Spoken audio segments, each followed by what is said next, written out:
എല്ലാവർക്കും ഒരുപാട് സുഹൃത്തുക്കളുണ്ടായിരിക്കും അല്ലേ? അതുപോലെ എനിക്കും ഉണ്ടായിരുന്നു.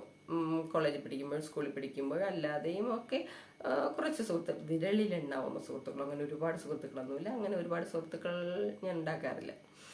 അങ്ങനെ കുറച്ച് സുഹൃത്തുക്കൾ എനിക്കുണ്ടായിരുന്നു.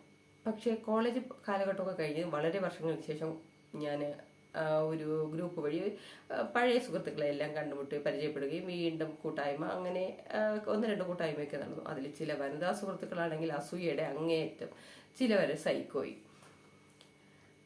സൈക്കോയും അസൂയയും ഒരുമിച്ച് ചേർന്നാൽ എങ്ങനെയായിരിക്കും? അയ്യോ, അനുഭവിച്ചു. അവരിങ്ങനെ എല്ലാവരെ പറ്റിയും അവർക്ക് ഇഷ്ടപ്പെടാത്തവരെ പറ്റി ഇങ്ങനെ മോശം കഥകൾ മെനഞ്ഞുണ്ടാക്കി മറ്റുള്ളവരോട് ഇങ്ങനെ പറഞ്ഞിട്ട് മറ്റുള്ളവരെ കൊണ്ട് ഈ അവർക്ക് ഇഷ്ടമില്ലാത്തവരെ അങ്ങ് വെറുപ്പിക്കുകയും എന്നിട്ട് അവർ ഒരു കൂട്ടം ചേർന്ന് ഒത്തുകൂടുകയും അങ്ങനെയൊക്കെ ചെയ്തു. അങ്ങനെ ഉള്ള ഒരു പ്രത്യേക ടൈപ്പുള്ള കുറച്ച് സുഹൃത്തുക്കളുണ്ട്. നിങ്ങൾക്കും അങ്ങനെയുള്ള സുഹൃത്തുക്കളുണ്ടാവില്ല. അങ്ങനെയുള്ള സുഹൃത്തുക്കളെ അറിഞ്ഞു കഴിഞ്ഞാൽ പിന്നെ അടുപ്പിക്കരുത് കേട്ടോ. അവരെല്ലാം പറഞ്ഞിട്ട് എന്ത് ചെയ്യുമെന്ന് അറിയുമോ? അത്തരമുള്ള ആൾക്കാർ എല്ലാം പറഞ്ഞ് എന്നിട്ട് നമ്മളെപ്പറ്റി വളരെ മോശമായിട്ട് പറഞ്ഞിട്ട് എന്നിട്ട് നമ്മളെ കാണുമ്പോൾ വളരെ വളരെ നിഷ്കളങ്കമായ പുഞ്ചിരിയോടെ വന്നിട്ട് അയ്യോ, നമ്മൾ അറിഞ്ഞു കാണും, മറ്റാരെങ്കിലും പറഞ്ഞത് ഇവരിങ്ങനെ പറഞ്ഞു എന്ന് അറിഞ്ഞു കാണും, എങ്കിലും വന്നിട്ട് പറയും അയ്യോ ഞാനേടി നിന്നെപ്പറ്റി അങ്ങനെയൊന്നും പറയില്ല, നിന്നെപ്പറ്റി ഞാൻ അങ്ങനെ പറയൂ ചക്കരേ എന്നൊക്കെ പറയും. നമ്മുടെ കവിളിലൊക്കെ ഒരു നുള്ളൊക്കെ തരും.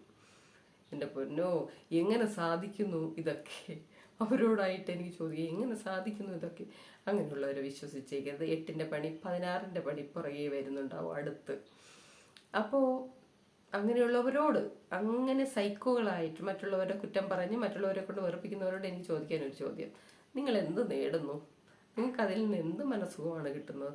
എന്ത് മനസ്സുഖം കിട്ടിയാലും അത് വളരെ കുറച്ച് നാളത്തേക്ക് മാത്രം എന്ന് ചിന്തിക്കുന്നത് വളരെ നന്നായിരിക്കും. ഇത്രയൊക്കെ പഠിച്ചതല്ലേ, എന്നിട്ടും അറിവില്ലേ? അപ്പോൾ ശരി.